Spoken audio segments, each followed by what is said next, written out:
খুঁটি ফাটা ভাঙাচোরা জরাজীর্ণ বাড়ি। সে বাড়ির মালিক শ্যামল চন্দ্র শর্মার বয়স পেরিয়েছে 70। মৃতের দাবি কেবলমাত্র বিজেপি করেন তিনি, আর সেই কারণেই তাকে দেওয়া হয়নি আবাস যোজনার বাড়ি। এমনকি আবাস প্লাস যোজনা সর্বশেষ সমীক্ষার পর চূড়ান্ত তালিকা থেকে বাদ দেওয়া হয়েছে অসুস্থ দরিদ্র এই বৃদ্ধের নাম।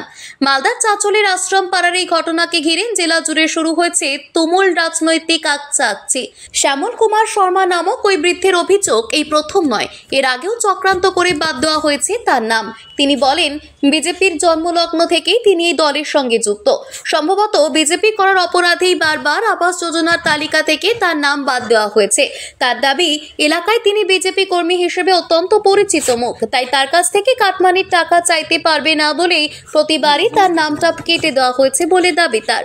অন্তত মৃত্যুর আগে পাকা ঘরের তলায় বাস করার অন্তিম বাসনা রয়েছে অসুস্থ এই বৃদ্ধের। স্টেপ রাজনৈতিক কারণে সরকারি প্রকল্প থেকে একজন প্রকৃত দরিদ্র মানুষকে বঞ্চিত করা হচ্ছে বলে অভিযোগ তুলেছেন জেলা বিজেপির অন্যতম সদস্য এবং পঞ্চায়েত সদস্য প্রসেনজিৎ শর্মা। তিনি বলেন, রাজনৈতিক রেষারেষির জেরেই এই বৃদ্ধের নাম তালিকা থেকে বাদ দেওয়া হয়েছে। বিষয়টি তারা বিডিওর কাছেও লিখিতভাবে জানাবেন বলে মন্তব্য করেন প্রসেনজিৎ বাবু। শ্যামল বাবুর ঘর না পাওয়ার বিষয়টিতে কোনো রকম রাজনৈতিক প্রতিহিংসা বা রং নেই বলে দৃঢ়তার সঙ্গে দাবি করেন তৃণমূলের 1 নম্বর চাঁচল পঞ্চায়েত সমিতির পূর্ত কর্মাধ্যক্ষ অঙ্কুর পোদ্দার। তিনি বলেন, সরকারি কোনো প্রকল্পে কারো রাজনৈতিক পরিচয় দেখা হয় না, সে লক্ষ্মীর ভান্ডারী হোক বা কন্যাশ্রী, যুবশ্রী সহ অন্য কোনো সরকারি মানবিক প্রকল্প। তার দাবি, শ্যামল বাবুর নাম কি কারণে বাদ গিয়েছে সে ব্যাপারে তিনি খোঁজ নেবেন।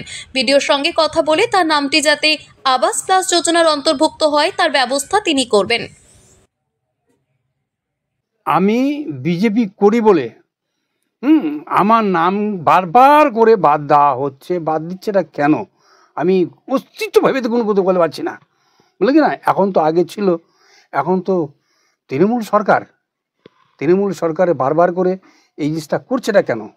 একবার তো নয়, আজ 10-15 বছর হতে চললো সরকার কোনো ভুকেবি করে না। এটা সেটা কারণ আমার কাছে কেউ টাকার জন্য আসেনি। কেন? বিজেপি করি, জানে যে কঠোর লোক, বুঝলি না, 5 পয়সা ফাদার মাদারে থাকার চেষ্টা করবে না, বুঝলি না। ধরুন আমার কাছে এখানে আসতে পারে না, দূর দূরান্ত থেকে যাচ্ছে, কিন্তু কোনো কিছু সুরাহা করা হয়নি। আমি ভারতীয় জনতা পার্টি করি, এখন বর্তমান বিজেপি, কিন্তু আমার কয়েকবার বাড়ির আবাসন যোজনার নাম তালিকা থাকা সত্ত্বেও বারবার করে নাম কাটছে আমার।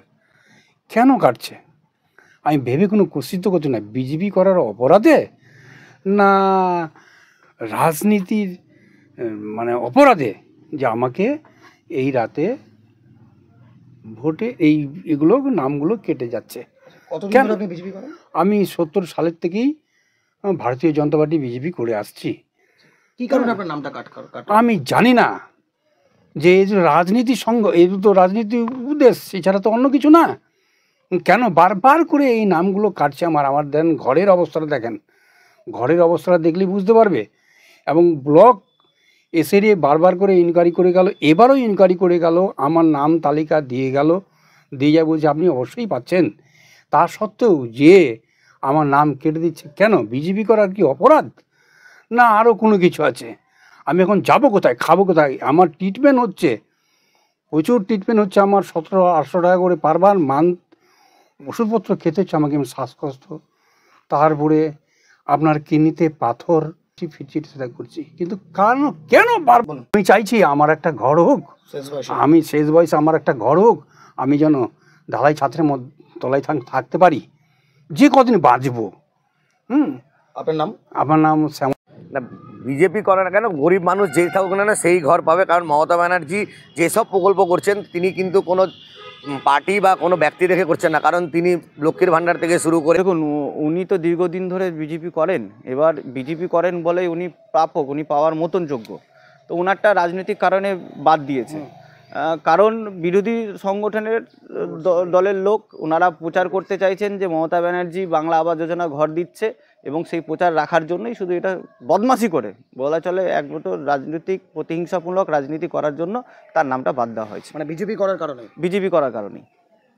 না, বিজেপি করে না কেন, গরিব মানুষ যেই থাকুক না সেই ঘর পাবে। কারণ মমতা ব্যানার্জি যেসব প্রকল্প করছেন তিনি কিন্তু কোনো পার্টি বা কোনো ব্যক্তি দেখে করছেন না, কারণ তিনি লক্ষ্মীর ভাণ্ডার থেকে শুরু করে কন্যাশ্রী, যুবশ্রী, এমনকি আবাস যোজনাতেও তিনি কোনোদিন পক্ষপাতিত্ব করেননি এবং করবেনও না। তিনি যদি বাদ গেছেন, কেন বাদ গেছেন সেটা আমি অফিসিয়ালভাবে ওটাকে জানার চেষ্টা করেছি, এবং যারা ইনকোয়ারি থেকে ছিল তারা কি বেসিসে কেটেছেন আমি সেটাও দেখছি ব্যবস্থা করার, যে কি করে তার কাটলো কেন, এবং তিনি যদি সত্যি পাওয়ার যোগ্য থাকে তিনি অ্যাপ্লিকেশন করুক। আমি বিডিও সাহেবের সাথে কথা বলবো। দল থেকে কি ঘর দেওয়া হচ্ছে? না, আমাদের দল দেখে কোনো প্রকল্পই হয় না, কারণ আমাদের মানবিক মুখ্যমন্ত্রী মমতা বন্দ্যোপাধ্যায় কোনো দিনই কোনো পার্টি বা পক্ষপাতিত্ব দেখে কোনো কিছু দেন না। কারণ আমরা বারবার দেখে এসেছি যেই সব জনমুখ প্রকল্পগুলো আছে, যেমন লক্ষ্মীর ভাণ্ডার, কন্যাশ্রী, যুবশ্রী, এইসব কিন্তু মমতা ব্যানার্জি কোনোদিনই দেখেন না কে কোন পার্টি করেন। সে যদি পাওয়ার যোগ্য থাকে তিনি অবশ্যই পাবেন।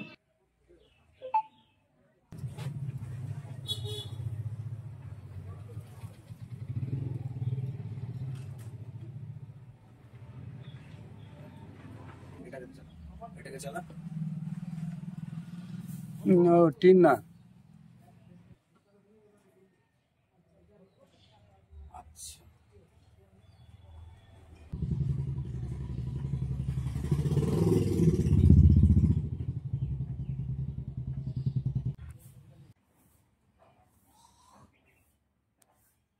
মালদা থেকে নিজস্ব প্রতিনিধি রিপোর্ট, টিভি নিউজ 10।